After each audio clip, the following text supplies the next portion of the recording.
오늘 말씀의 제목은 이렇습니다. 한번 따실까요? 당신은 믿음이 강한 자입니까? 나는 믿음이 강한 자인가? 당신은 믿음이 강한 자입니까? 라는 제목으로 말씀 은혜를 나누기 원합니다. 로마서가 어느덧 15장을 넘어갑니다. 로마서는 제가 지난번에 말씀드렸지만 1장서부터 16장까지 이제 불과 15, 16 두 장을 남겨두고 있습니다.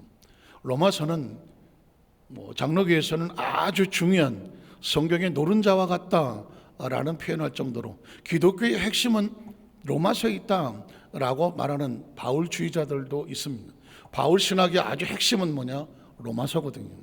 그러니까 로마서는 1장부터 16장까지 있지만 1장부터 11장까지는 믿음으로 구원을 받는다, 이신득의, 믿음으로 구원을 받는다라는 기독교 어떤 믿음에 대한 고백을 할 때에 바울의 로마서를 얘기하거든요.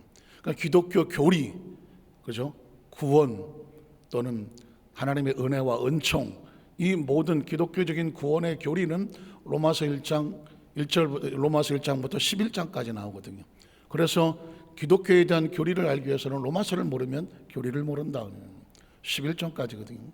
12장에서부터 16장까지 오면 교리를 알았다면, 구원의 도리를 알고 믿음의 도리를 알았다면, 믿음으로 구원받는 것을 알았다면 이 땅에 사는 삶 속에 어떻게 살 것이냐, 삶의 공동체 생활 속에서 크리스찬들끼리 어떻게 살아갈 것이며 세상에서는 크리스찬은 어떤 모습으로 살아갈 것인가, 삶의 모습을 말하는 것입니다. 어쨌든 예수를 믿고 구원받고 하나님의 자녀가 되었다고 하지만 이 땅에서 살아야 되지 않습니까? 그럼 이 땅에 살면서 하늘만 바라보고 매일 천국만 바라보고 사는 건 아니지 않습니까? 이 세상에 크리스찬으로서 어떻게 살아야 되느냐, 공동체 속에서 어떻게 살아야 되느냐, 믿음이 있는 사람은 어떻게 믿음의 삶을 겉으로 드러내느냐, 이게 이제 중요한 화두가 되죠. 그래서 로마서 12장부터 16장까지는 크리스찬의 공동체의 삶, 이 땅에서의 삶의 모습을 강조하고 있는 것이죠. 자, 오늘 성경에 보면 첫째로 믿음이 연약한 자들을 돌보아줘라. 15장의 1절은 이렇게 출발하거든요. 한번 따라하실까요? 믿음이 연약한 자들을 돌보아주라. 성경 속에서 연약한 자, 약한 자, 어린 자 이렇게 나올 때 이 사람들은 믿음이 연약한 것입니다. 예수를 믿고 얼마 되지 않아 어린아이 같거나, 예수를 믿은 지 오래는 됐으나 말씀을 먹지 않고 예배가 약하고 기도 생활이 약하고 믿음 생활이 약해서 잘하지 아니하는, 그럴 수 있지 않겠습니까? 신앙생활을 수십 년을 해도 성경 한 번은 안 읽었다면, 신앙생활을 수십 년을 해도 교회 나간 숫자가 손가락 꼽는다면, 신앙생활을 오래 해도 봉사학원 전혀 관심이 없다면, 신앙생활을 오래 해도 그의 삶 가운데 예물이나 예배의 삶이 없다면, 신앙생활을 오래 했지만 전혀 하나님과 대화하는 기도가 없다면, 생활이 연전은 길어도 그는 하나님 앞에서 성숙한 자라고 말할 수가 없지 않습니까? 때문에 바울의 근심은 뭐냐? 공동체 안에는 믿음이 강한 자도 있고 믿음이 약한 자도 있는데, 이 약한 자와 강한 자가 서로 부딪혀지거나 서로 충돌이 될 때 이 교회 안의 문제를 어떻게 해결할 것인가? 그래서 첫 번째 얘기하는 게 뭐냐? 믿음이 연약한 자를 보거든 믿음이 강한 자는 뭘 해야 될까요? 그들을 불쌍히, 긍휼히, 자비, 배려, 화목하면서 어떻게 해라? 돌보아주라. 케어한다는 말을 하죠. 마치 목자가 양을 치듯이, 그리고 마치 무슨 의사가, 간호사가 환자를 돌보아 주듯이, 아니면 요양원에 혹시 몸을 가누지 못한 사람을 요양사들이 돌보아 주듯이 케어라고 말하는 거거든요. 그러니까 크리스천은 믿음이 강한 자가 연약한 자를 볼 때 저거밖에 안 되라고 비판하고 정죄하거나 돌을 던지는 것은 아주 공동체 안에서는 이거를 금하고 있는 것이죠. 이걸 금하기 위해서 믿음이 연약한 자를 돌보아주라고 하는 것입니다. 왜 그랬을까요? 당시 유대인들은 성경을 알기는 뚫어지게 잘 알아. 그러니까 이론엔 빠삭한 사람들입니다. 그래서 누가 뭘 잘못했는지는 금방 알아. 그래서 성경에 내가 몇 장 몇 절에 보니까 네가 이렇게 잘못하고 있다, 율법에 어디를 보니까 잘못하고 있다, 잘못하는 사람들, 약한 사람들을 놓고 지적하고 거기에 대해서 돌을 던지고 판단하는 데서는 유대인들은 전문가거든요. 이제 그들이 교회 안에 들어와서 공동체가 됐을 때는 그 율법주의자던 것이 아니다. 교회는 그런 곳이 아니다. 예수 그리스도 아는 그런 곳이 아니다. 믿음이 강한 자는 연약한 자나 하나님 앞에서는 다 죄인들이고 다 도토리 키재기들이고, 그래서 어떻게 하나님께서 우리에게 원하시는 것은 하나다. 연약한 자, 강한 자 있지만 강한 자, 연약한 자를 돌보아 주면서 이 공동체가 화목하고 따뜻하고 아름답게 서로 배려하면서 뜨거운 마음으로 하나님을 섬기며 보시기에 좋아라. 그게 교회 안에서 공동체 삶에 대한 바울의 고백입니다. 로마서 12장 10절에 보면 제가 그래서 연약한 자를 돌보는 게 이렇게 중요한가? 그냥 뭐 쭉 얘기 나오다가 연약한 자 돌봐라 하고 해서 이런 것도 해야 되는구나, 이게 아니라 로마서 12장 이하서부터 다시 훑어보니까 계속 장마다 12장 이후에 아주 핵심적인 포인트 중에 하나는 뭐냐면 사랑, 용서, 자비, 은혜, 연약한 자 돌봐. 교회 공동체는 이거 하는 거더라고요. 형제를 사랑하여. 사랑은 돌봄이거든요. 서로 뭐하고? 우애하고 따뜻한 우정과 사랑, 역시 돌보는 거거든요. 서로 존경하기를 어떻게? 네가 먼저 내가 먼저, 서로 먼저. 로마서 12장 10절에 12장은 공동체의 삶이라고 말했고 우리가 함께 속해 있는 모든 그룹의 삶의 모습인데, 네가 크리스찬이냐? 그러면 어떻게? 크리스찬은 뭐 한다? 형제를 뭐 한다? 사랑한다는 거예요. 마음에 드는 사람 사랑한다는 것이 아니라 이 사랑은 은혜와 긍휼을 얘기하는 것이거든요. 서로 피차에 우애하고 따뜻하고 품어주고 존경하기를 서로 먼저 하며, 17절로 18절에도 보니까 아무에게도 악을 악으로 갚지 말고, 그리고 모든 사람 앞에서 무엇을 도모해라? 선한 일을 도모해라. 이제 예수를 믿고 하나님의 자녀가 되고 예수 죽음 내 죽음, 예수 부활 내 부활, 예수 생명 내 생명, 내가 크리스찬, 내가 그리스도의 십자가에 못 박혀 죽었으니 이제는 내가 사는 것이 아니라 내 안에 예수께서 그리스도께서 사는 것이다 라고 고백한다면, 그렇다면 어떻게 하느냐? 우리의 삶은 이거예요. 악을 악으로 갚지 말고 모든 사람 앞에서 어떻게? 선한 일을 도모하는 거예요. 그러니까 크리스찬은 선한 일을 도모하는 사람이에요. 어디를 가든지 목적이 뭐냐면 하나님 앞에 기쁨이 되는 일은 뭐냐? 우리 공동체 내가 어떻게 하면 다른 사람들을 선하게 돌보며 착한 일을 하며 다른 사람을 위해서 헌신하면서 그들에게 기쁨을 줄 수 있을까? 이게 크리스찬의 삶인 거예요. 그 다음 절에 보면 할 수 있거든 너희로서는 모든 사람과 더불어 뭐 해라? 잘 안 되죠. 모든 사람과 더불어 뭐 해라? 잘 안 돼. 우리 한국 사람은요, 기질적으로 연대감을 제일 중요하게 여기십니다. 한국 사람의 감정 가운데 제일 중요시 여기는 것은 연대감이야. 우리 같이. 그래서 2002년도에 대한민국 이거 하려고 그랬죠? 이거 하려고 그랬죠? 이 자다가도 대한민국 빨간 옷을 입고 큰 종합광장에서 그 월드컵을 했다고. 그때 사람들은 알게 뭐야 누군지, 근데도 대한민국 그거에 그냥 다 이 연대감이거든요. 그런데 이 연대감이 그만큼 중요한데 그 연대감이 뭔가 삐그러져서 나하고 안 맞다고 생각을 하는 순간 거부감을 가지는 거죠. 이 거부감이 생기기 시작하면은요, 이게 또 연대감을 소중히 여기는 것만큼 이 거부감이 서로 안 맞아치면 이 막대한 적대심이 생겨. 지역 감정이 왜 생깁니까? 우리끼리 하다가 보니까 우리끼리가 안 되니까, 그러면 여기서 생기는 충돌이 적대감이거든요. 이게 이 삼국시대가 언제 끝난 거예요 이거? 예? 삼국시대가 언제 끝났냐고. 이게 지금 얼마나 지났는데도 아직도 이 대한민국은 삼국시대야. 아주 삼국시대. 이 왜 이러느냐고요.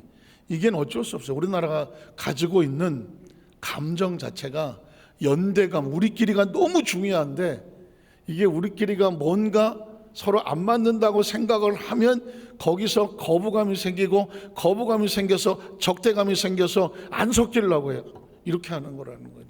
그러니까 이 삼국시대의 이 한은 어디서 풀어지느냐? 십자가에서 풀어지는 거죠. 십자가에서 풀어지는 거예요.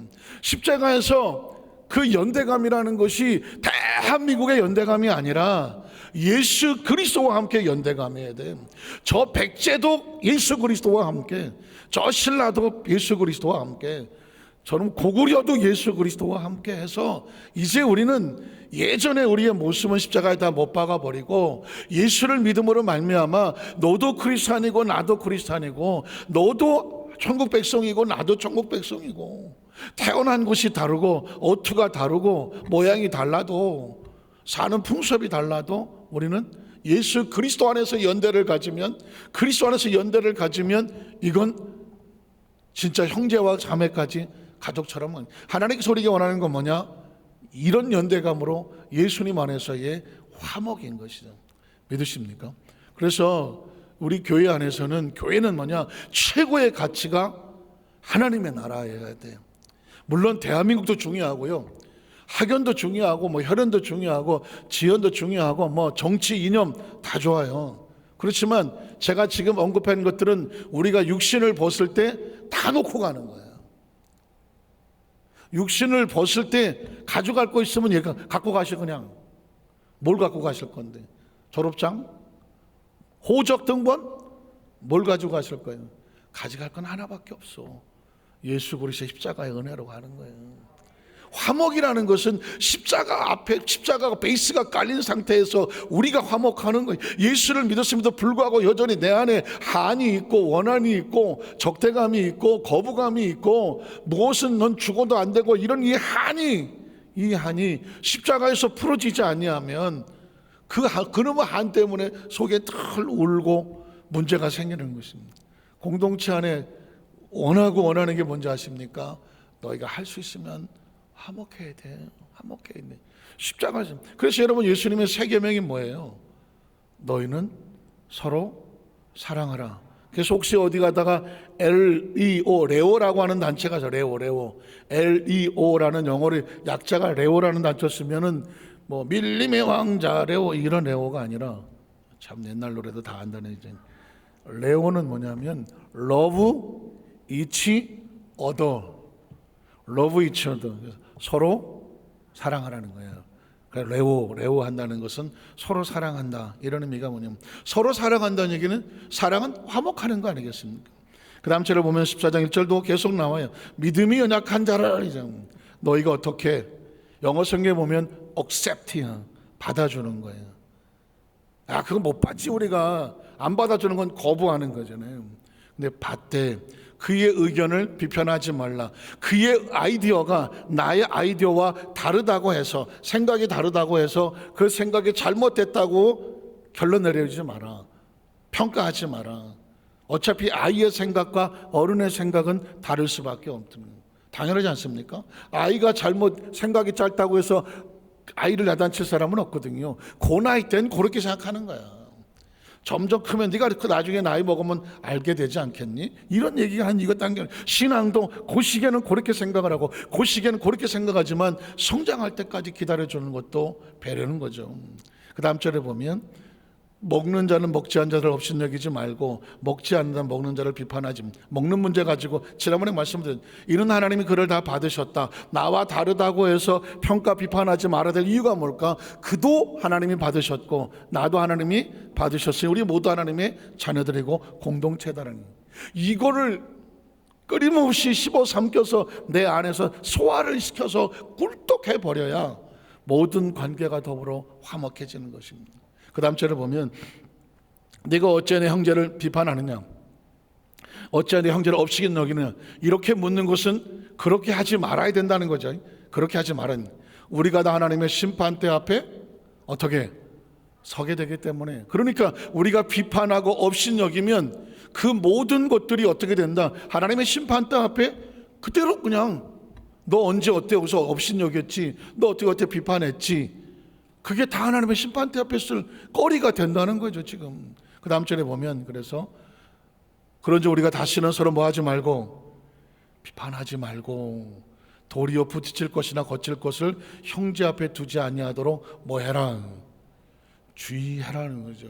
그러니까 크리스찬은 내가 신앙생활에 성장하고 오랫동안 익숙해서 나는 신앙생활 하는데 자유롭고 부족함이 없지만 이제 예수를 믿기 시작한 사람, 조금은 서투른 사람, 아직도 인간적인 어떤 모습이 남아있는 사람, 여전히 뭔가 좌충우돌한 사람을 보게 될 경우에 그에 대해서 우리가 가져야 될 눈은 뭐냐? 마치 어린아이를 돌보듯이, 돌보라고 말했으니까 돌보듯이 잘 인도해주고 비판하고 정죄하기보다는 양육하여 성장할 수 있도록 품어서 성장하게 만드는 것, 이게 뭐냐? 공동체고 오늘 믿음이 강한 자들에게 우리에게 요구하시는 하나님의 마음입니다. 두 번째로 보면 믿음이 강한 자를 향한 주님의 명령이 있습니다. 아예 대놓고 이렇게 말합니다. 로마서 15장 1절에 보면 믿음이 강한 우리는 이렇게 하죠. 너희가 믿음이 강하느냐? 우린 이미 믿음이 성장한 자가 아니냐? 우리는 마땅히, 그건 당연한 것입니다. 약한 자, 무슨 약한 자? 믿음이 약한 자의 약점을 어떻게 주라?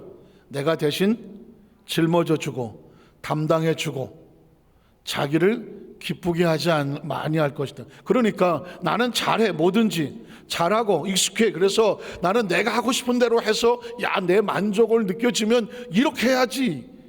이게 기쁨이 아니에요. 크리스찬은, 믿음이 강한 자는 내가 하고 싶은 대로 해서 내가 만족을 얻는, 이게 믿음이 강한 자에 주는 기쁨이 아닌 거예요. 그러면 뭘 어떻게 기뻐하는? 그 다음 절에 보면 우리 각 사람이 이웃을 기쁘게 하는 거죠. 여기서 굉장히 중요한 기쁨이 두 가지가 나오죠. 크리스찬은 내 만족을 위해서 헌신하거나 내 만족을 해서 봉사하는 사람이 아니에요. 이렇게 해야지, 이렇게 해야지, 이렇게 해야지 내 만족과 기쁨을 해서 일하는 사람이 아닌 거예요. 크리스찬의 진정한 기쁨은 뭐냐? 내 만족이 아니라 서로의 만족인 거죠. 같이 기뻐해야 돼요. 같이.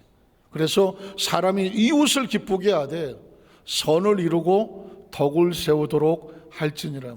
아무리 내가 옳아도 그게 공동체의 선이 안 되고 공동체의 덕이 안 된다면 그건 나는 기쁘지만 하나님 보시기에 믿음이 강한 자가 기쁠 것은 아니다라는 것이죠.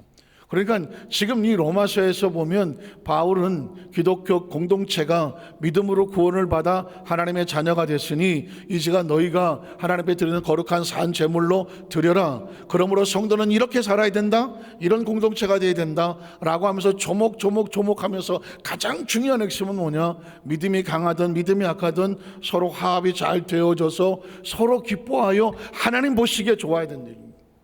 세상의 부모 입장에서 자식이 서로 불편하고 싸우고 뭔가 부딪히고 상처 입히면 아유 장남이 이기고 차남이 졌다, 아유 그래 우리 집에 장손이니까 네가 이겨야지, 이럴 부모는 없잖아요. 부모 자식이 싸우면 누가 힘들어? 부모가 힘든 거잖아요. 하나님의 차원에서 믿음의 공동체는 서로 싸울 존재들이 아니라 서로 더불어 화목하고 함께 기뻐해야 누가 기뻐하신다? 하나님이 기뻐하시는 것이죠. 그래서 그 다음 절에 보면 마지막이죠. 그리스도께서 자기를 기쁘게 하지 아니했다. 예수님도 이 땅에서 자기의 기쁨을 추구하지 않아요. 하실 수 있으면 이 자를 내게 섬겨주시옵소서 하기 싫은 거죠. 그냥 잔이 없어졌으면 좋겠어. 그래야 내가 기쁠 것 같아. 그렇지만 예수님도 그랬다는 거죠. 내 원대로 맛이 없고 누구의 원대로? 아버지의 원대로 하시옵소서는 뭐예요? 아버지의 기쁨을 우선시 여긴 거죠. 이게 굉장히 중요한 고백입니다. 왜냐하면 우리가 하나님 일을 하다가 보면 여러 가지 비방도 받고 어려움도 당하고 힘든 일도 당하는데 오히려 그게 기쁨이야. 주를 위해서 내가 당하는 그게 기쁨이야. 내가 원하는, 내가 마음대로 해서 얻어지는 그게 아니라 주를 위해서 내가 어려움을 당하지만 그게, 예수님께서도 십자가를 하나님께서 원하시는 것이라 십자가를 감당하고 마지막에 내 영혼이 만족한다고 말했잖아요. 그게 다 이루었다는 건 기쁨이거든요. 성경에 보면 시편 69편 9절에 그런 고백을 합니다. 다윗의 고백이지만 주의 집을 위하는 열성이, 들어보셨습니까? 하나님의 나라를 위해서 다윗이 열심히 하는데 그 열심히 나를 삼켰어. 그래서 내가 하나님 일을 너무 열심히 하고 이걸 기뻐해. 그런데 그렇게 하다가 보니 아유 저게 뭔데 그러면서 아유 저런 것도 하나님이 쓰시나라고 시기 질투하면서 그 사람을 비방하는 그 비방이 누구한테 미쳤나? 나에게 미쳤다는 거예요. 열심히 특심으로 열심히 주를 섬겼는데 오히려 비방이 나에게 다가올 수가 있어. 그러나 그 비방은 오히려 기쁨이고 감사가 되는, 크리스천은 믿음이 강한 자들은 바로 그걸 감수하며 거기서 기쁨을 얻을 수 있는 그런 신앙의 성숙한 모습을 가져라. 이게 바로 오늘 성경에서 우리에게 말씀하고 있는 것입니다. 최근에 제가 이 상담학을 하시는 강의하시는 분들 강의를 제가 들으면서 크리스천들도 같이 공동체 생활하다 보면, 사회생활하다 보면 분노가 올라오잖아요. 분노가, 화가 날 때가 있잖아요.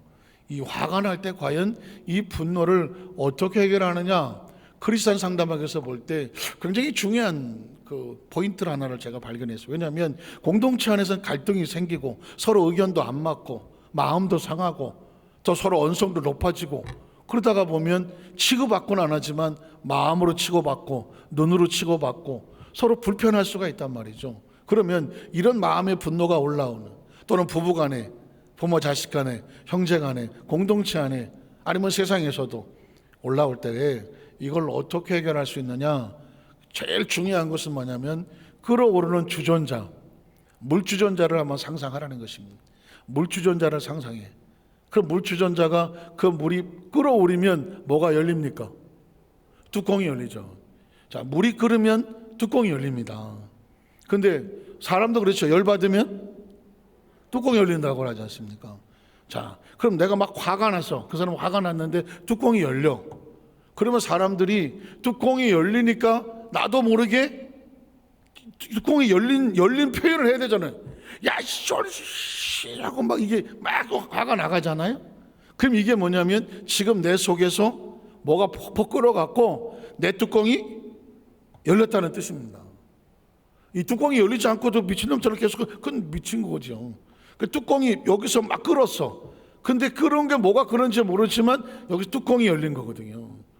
그러니까 사람들이 막 갑자기 화를 내거나 어떤 얘기 막 건드리기만 하면 막 소리를 지르거나 야단을 치거나 또는 뭘 집어 던지거나 뭔가 막 이렇게 어떤 행위를 할 때에 그 사람을 가만히 보면서 뭘 생각해야 되냐면, 아, 이 사람이 뚜껑이 열렸네?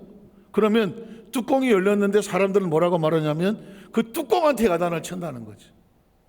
아니 당신이 뭔데 나한테 이렇게, 나도 같이 뚜껑이 같이 열려. 뚜껑끼리 싸워. 뚜껑끼리. 사실은 이 속에서 펄펄 끓고 있는 속사정은 따로 있는데, 꽉 하고 뚜껑을 열었더니 이쪽에서도 나만 뚜껑이냐, 나도 뚜껑 있다고 뚜껑끼리 막 싸워. 그 나중에 보면 상처만 잔뜩 입었지만 속에 있는 내용을 몰라. 그래서 맨날 뚜껑끼리 싸운 상처만 끌어안고 피차에 서로 속도 모르면서 마음속에 화를 품고 분을 품고 억울함을 품고 속상함을 품고, 내가 다시는 너 같은 거하고 상대 안 해봐라. 이게 우리 뚜껑이 열려서 했는데 이 속에 있는 끓어오르는, 이 속에 있는 이게 풀리질 않아서 맨날 끓고 있는 거거든요. 이게 화병이라고 말하는 거죠. 이게 부부간에 그럴 수도 있죠. 아내가 하고 싶은 얘기는 여기 있는데 그래서 막 화가 나서 따다닥 했어. 뚜껑이 열린 거예요. 그런데 남편이 볼 땐 이 속사정은 안 보이고 뚜껑만 보이니까 당신이 그럼 그것도 못 들어주냐. 그러면 뚜껑끼리 부딪히다가 끝나버리면 속에 있는 아픔은 서로 맨날 한이 돼 있고 같고 대화가 안 된다. 마음이 안 맞는다. 왜 그랬을까요? 서로의 속사정이 얘기가 안 된 거거든. 얘기가 안 돼. 그래서 크리스찬들은 만약에 여기가 내가 뚜껑이 확 올라올라 그럴 때 이 뚜껑이 날아다니지 못하도록 뚜껑이 열리는 그 얘기보다는 지금 내가 아이 화법으로 내가 이런 사정에 의해서 2차 해서 마음이 많이 아프다, 또는 기분도 많이 상하고 힘들다 라고 이 뭐 때문에 끓고 있는지를 얘기를 해줘야 된다는 거죠. 뭐 때문에 끓고 있는지. 그러면 이 사람이 뚜껑 때문에 막 겉으로 드러내는 화내는 모습이 아니라 이 사람의 속사정을 알게 되니까, 아, 저 속에서 이런 게 끓고 있구나.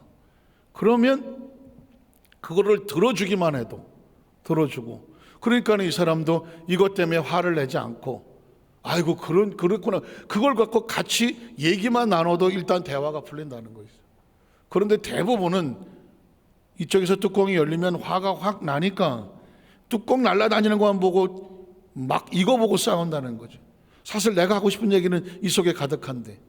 그래서 크리스찬은 어떻게 화를 내는가?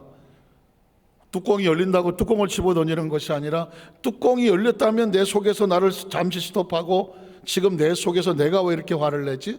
지금 내가 왜 이렇게 속이 끓고 있지? 내가 이걸 왜 못 참고 있지? 내가 왜 이렇게 힘들지? 이 얘기를 상대방에게, 지금의 내 감정을, 그것도 상대를 유라고 하는 당신 때문에가 아니라 아이 화법으로 내가 지금 그런 사정에서 이런 얘기를 듣고 나니, 또 이 상황이 되니 내가 너무 아프고 힘들어서 지금 제가 화가 나거나 속이 상하거나 그렇다는 표현을 얘기를 해주면, 이 사람이 뚜껑이 아닌 속에 있는 이야기를 들으면서 그래서 그랬구나 하고 이해하고 공감할 확률이 훨씬 높다는 것입니다. 훨씬. 그러면 이쪽에서도 그 얘기를 듣고, 아 그랬냐고, 그래서 그런 게 있었냐고, 그러면 그 얘기를 듣고 나면 아이고 내가 오해했구나, 아 저 사람이 그래서 화가 났구나 하면서 얘기를 들어주기만 해도 이 끓던 마음이 가라앉아버려요. 끓던 마음이 가라앉으면 뭐가 될까요? 뚜껑도 닫히는 거죠. 근데 대부분 우리나라 사람들이, 한국 사람이 일단 뭐든지 뭔가 여기서 끓으면 일단 뚜껑부터 열어요. 뚜껑부터 열어.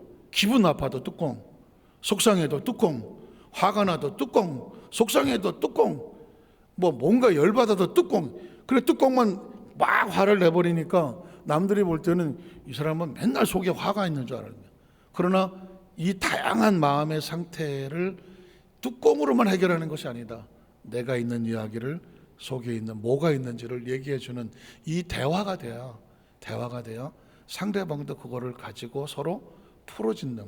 이 문제 하나만 잘 해결해도요, 구역식구 간에, 지역에서, 교구에서, 기관에서, 또 가정에서, 사업에서, 이 부분만, 뚜껑만 잘 관리해도 상처 입는 일이 적어지는 것입니다. 자, 나는 내 속에 있는 이야기를 지금 이야기할 수 없는 상황이다. 그러면 이 뚜껑을 어디서 여느냐? 뚜껑이 있는 속에 있는 끓으면 그게 기도하면 돼요. 크리스찬은 그걸 기도하는 거예요. 하나님, 내가 지금 뚜껑이 열려갖고요, 이게 막 정말 분이 나서 견딜 수가 없는데, 할 때 이 내 속에 있는 이 사정, 이거 그 사람한테 말하고지 못한 이 사정, 이건 누군가에게 말을 해야, 누군가에게 말을 하고 그 말을 누가 공감을 해줘야 이 내 속에 있는 끓고 있는 게 가라앉아요. 이걸 말을 하지 않고 속에 두고 있으면 계속 끓고 있어요. 그걸 누군가에는 말아야 돼. 근데 그게 말하기가 쉽지 않다면 기도할 때 뭘 하시느냐? 내 속에 있는 끓고 있는 사정을 하나님 앞에 하는. 시편이 150편이, 근데 그 중에 73편이 다윗인데, 다윗이 다 참회, 호소, 간구, 보니까 별의별 얘기 다 있잖아요. 하나님, 저 악인이 나를 죽이려고 오는데, 어떤 거는 저놈의 새끼를 망하게 해주세요, 그리고 자기 속에 있는 얘기를 막 하다가 끝에 가서 하나님이여 불쌍히 여기소서 하고 기도로 마무리 짓잖아요. 그래서 이 시편을 보면 다윗의 속에 있는 끓는 이야기들이야. 다 끓는 이야기들을 다 쏟아놓고, 그걸 하나님 앞에 쏟아놓고 하나님의 은혜를 구하는 겁니다. 그러고 보면, 그래서 마음이 상하고 힘들고 어려운 사람들이 가장 은혜 많이 받는 성경 중에 하나가 뭐냐? 시편이거든요. 그 시편에 보면 나의 속의 이야기, 끓는 이야기, 아픈 이야기, 죄책감의 이야기, 환난의 이야기, 슬픔의 이야기, 억울함의 이야기가 가득 들어있거든요. 그걸 어떻게 승화하는지를 보여주는 겁니다. 말씀을 정리하기를 원합니다. 사랑하는 우리 오대수 만산교회 성도 여러분, 이제 신앙생활은요, 겉모습도 우리가 하나님 앞에 잘 하고 있지만 사실은 지금 이 시대는 마음 관리를 잘 해야 됩니다. 영적 관리와 함께 마음 관리를 잘 해야 합니다.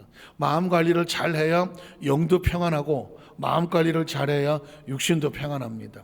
오늘 성경 속에서 이 이야기는 왜 크리스천들에게 뭐 이렇게 저렇게 하라는 게 많지 할지 모르지만, 그 얘기는 뭐냐? 우리가 평안하여 서로 피차에 행복하고 아름답게 살기를 원하시는 하나님의 마음이라는 것, 하나님의 마음이라는 것 기억하시기를 주님의 이름으로 축복합니다.